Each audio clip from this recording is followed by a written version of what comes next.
Today, we're talking about this conscious co-creation, this idea that within our humanity, our human walk in the world, or as Deepak Chopra would say, our body-mind, our human body-mind, we have this opportunity to bring forth this essence of the divine, this co-creative activity with the universe to help really create not only our own life experience, but we create the energy of who we are on the planet, and through that we impact the heart of the world. And so we're going to talk about that today. This idea that creation, this idea of the activity of God expressing, sings through every single one of us in a unique way, sings through Judy in a different way than it sings through me, it sings through all of you in a different way than it sings through us.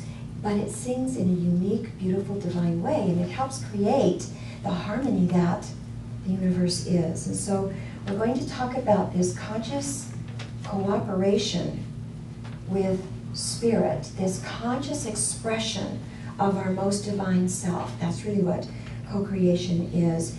It's about bringing forth this harmony, this idea that as we sing our own songs and create our own unique life through the thoughts that we hold, through the activity that we bring forth, then we add to the symphony of life. I like that. We are each an instrument, but together we create this incredible symphony. So we're going to talk about that today. Part of the resource material that I use today, in addition to Deepak Chopra, is Matthew Fox. He has a wonderful book, one of your favorites, Carol. He has a wonderful book called Creativity, and he explores this entire idea of bringing forth the creative impulse that we all have. And I like what he says because it is the truth. It is the nature of all life forms, to increase and to express, to evolve, right? To change, to grow, to blossom. In the Christian tradition, to be fruitful and multiply. Yes. So it's the creative impulse of nature to grow, to change, to evolve, to create. And we're here to do that. And human beings have this deep yearning, I like the way he puts it, to communicate divinity through the creative activity of their own lives. So we all have this deep impulse to bring forth this energy of the divine, to express our divinity in the life that we're living. It's part of our nature to do that, to want to do that. We do it in so many ways. You just need to look around.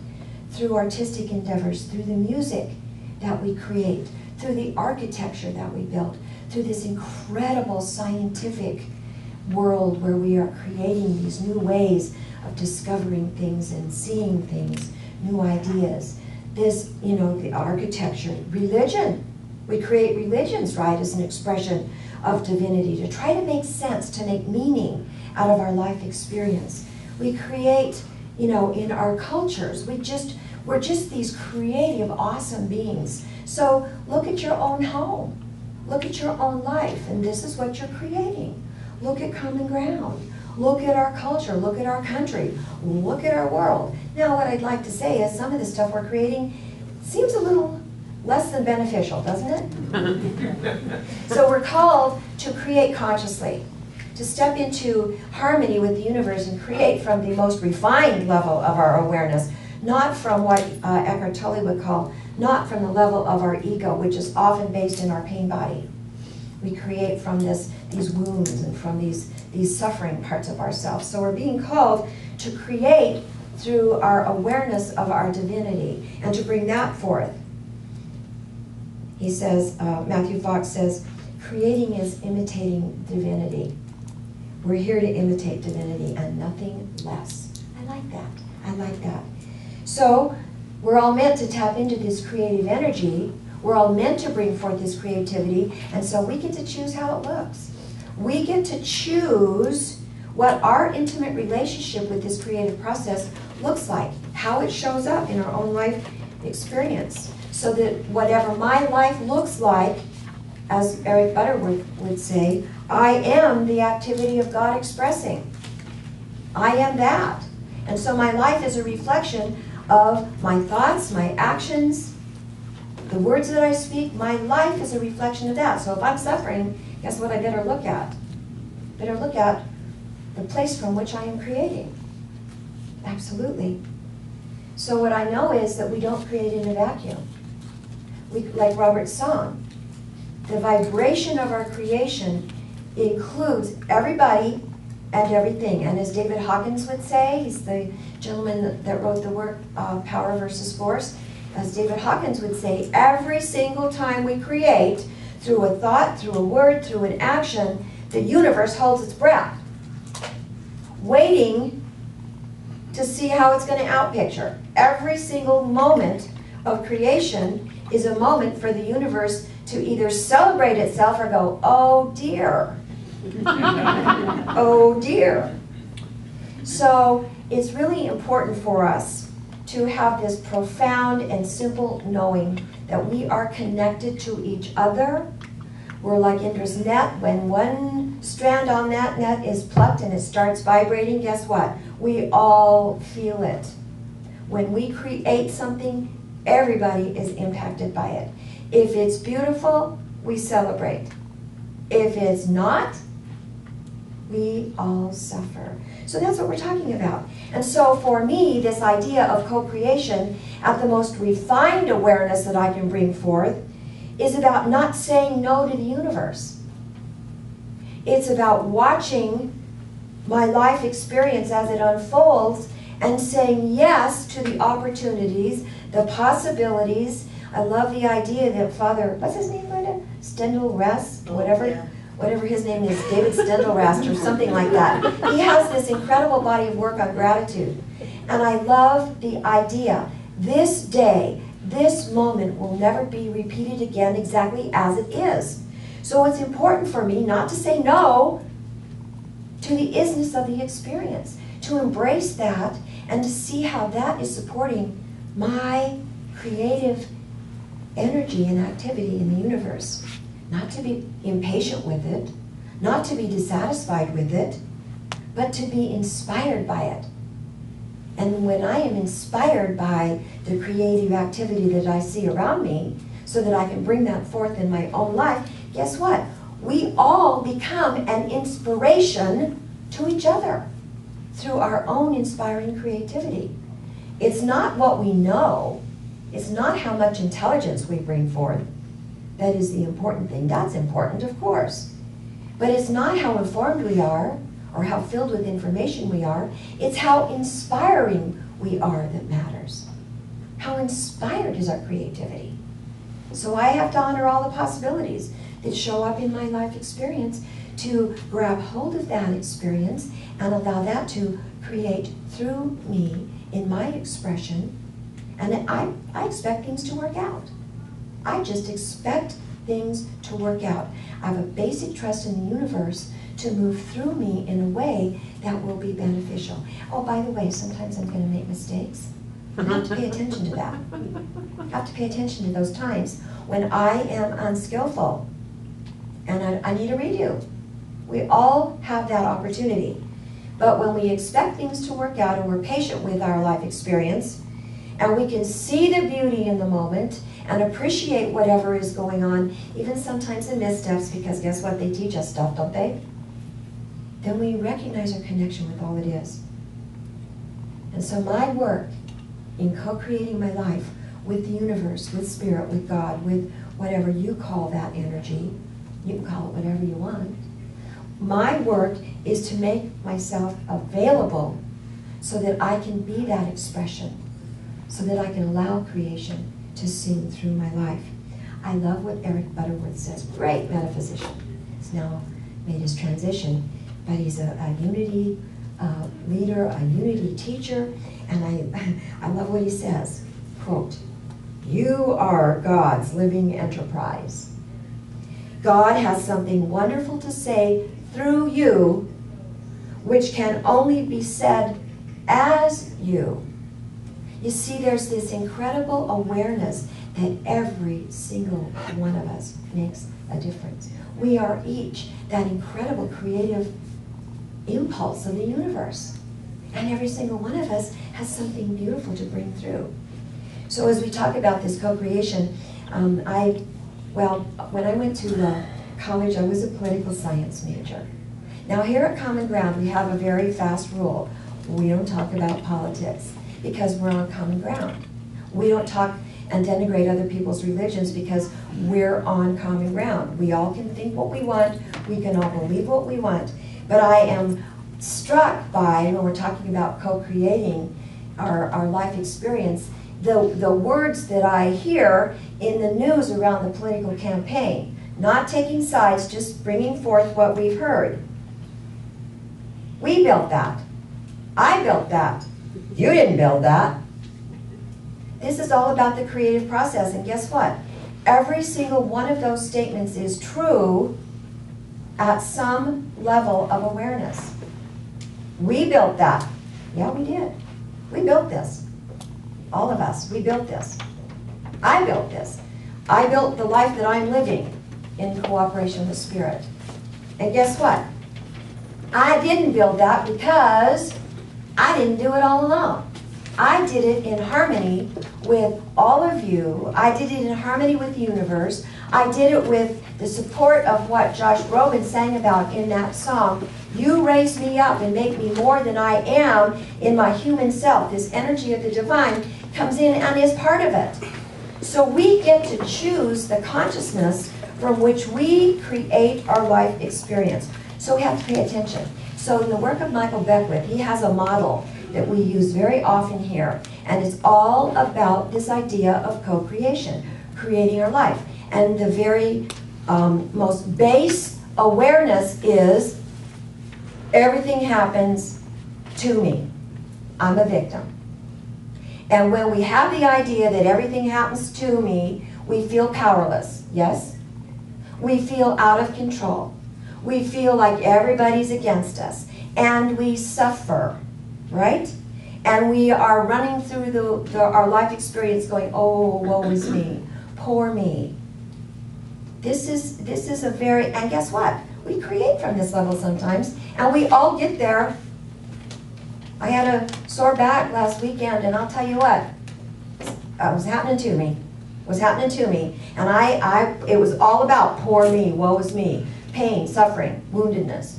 So we all create our life experience from all these different awarenesses, see? So sometimes we're at the to me stage, this victim stage. It's just the way of it. We just have to pay attention and notice and realize what we're creating at that awareness, see?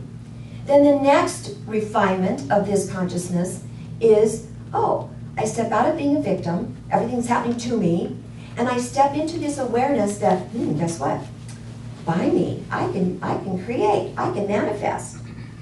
This is the birth of the New Thought movement. This is the birth of religious science. This is the birth of some of the ideas of unity that we can manifest. I like what Michael Beckwith calls it. He says, this is the stage of princes, parking places, and palaces.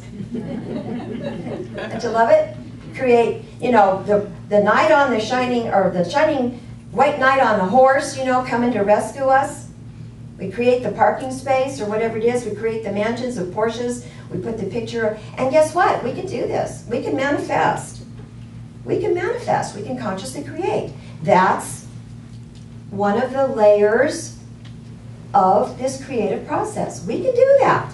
The problem with that is, as Michael Beckwith would say, is that when we step into that power of manifestation, of creating by me, listen, by me, my little self, my ego self, sometimes we can have a tendency to forget all about God.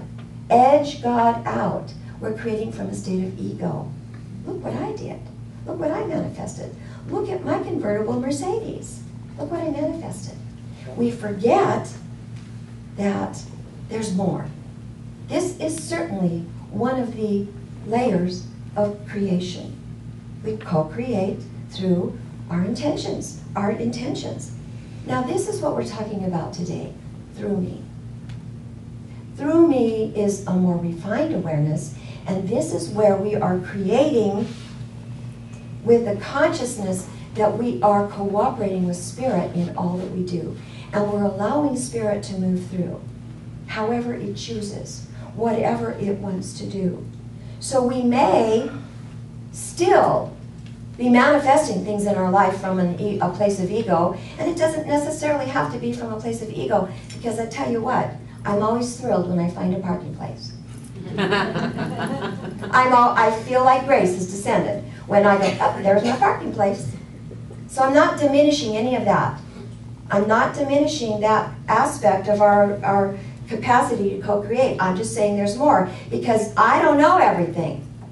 And so when I open to allow Spirit to express through me, this is a more refined experience of co-creating my life.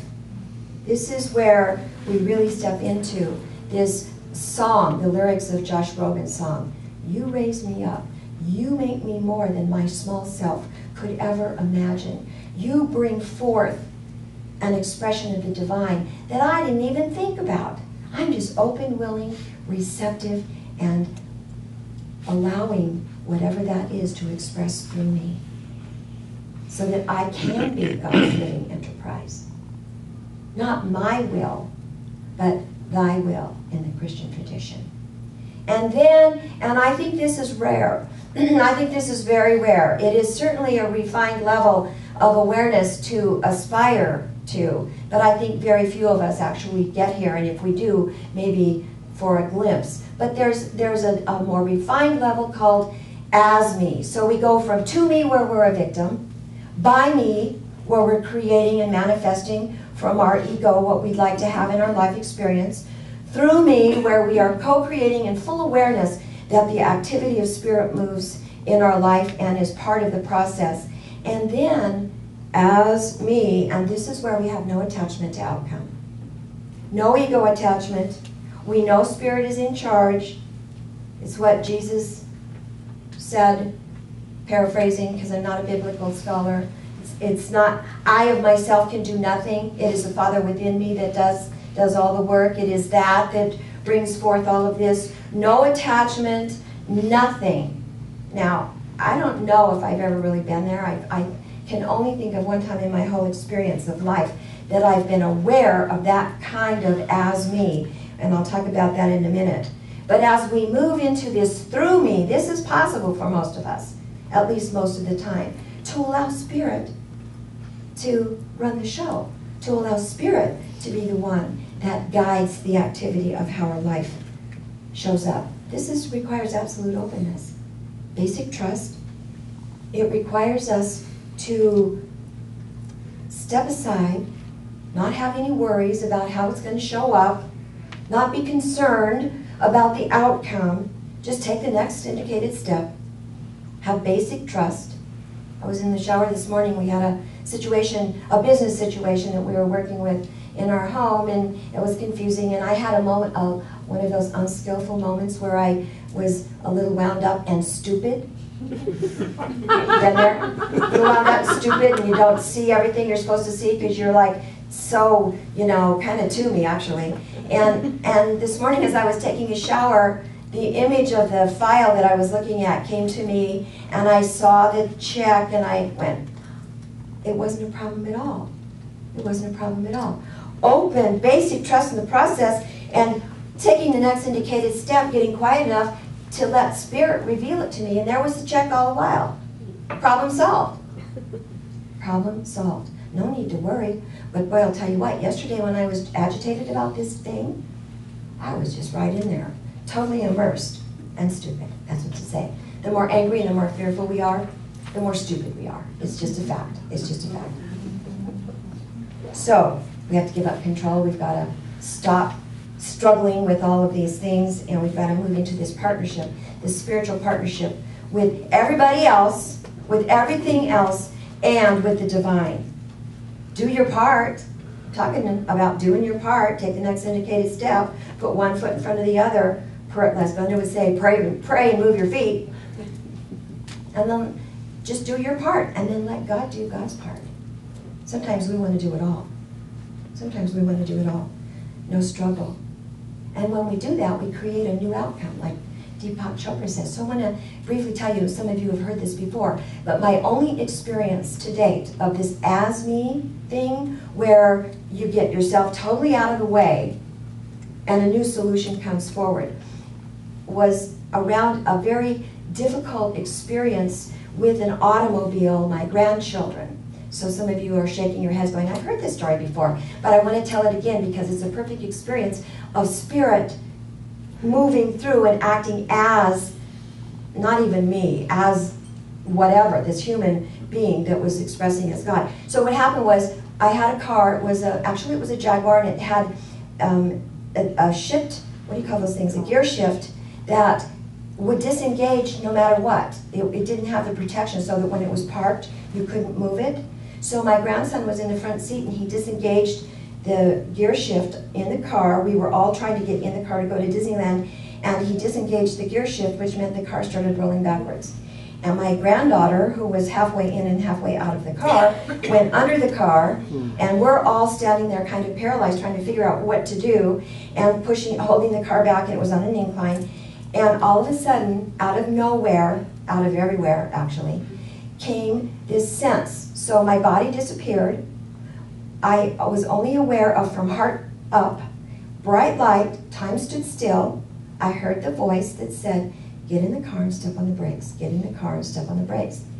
And my divine expression responded, got in the car, stepped on the brakes, and that was it. So this is an example of grace, definitely grace, absolute grace. Nobody was hurt. I think Nina's hair was trapped under a wheel or something, but nobody got hurt. And you know what? I never talked to anybody about this for like 10 years because I didn't have a point of reference for it. I had no idea what this was about. But in retrospect, I am aware that this is about getting yourself completely out of the way, whether you knew it or not. Unconsciously, sometimes we're creating as me. This is one of those times. And so it's possible for us. If that's possible, I'm absolutely certain it's possible for me to set an intention to be open to the divine expressing through me. So this is your invitation this week. Remember what Eric Butterworth says. You are God's living enterprise. And you are so important in the universe that there's only you that can do the thing that you're called to do. What you are called to do can only be done by you. It can't be done by anybody else. That's how magnificent, that's how special, and that's how important each and every one of us is in stepping into this co-creative process with the divine.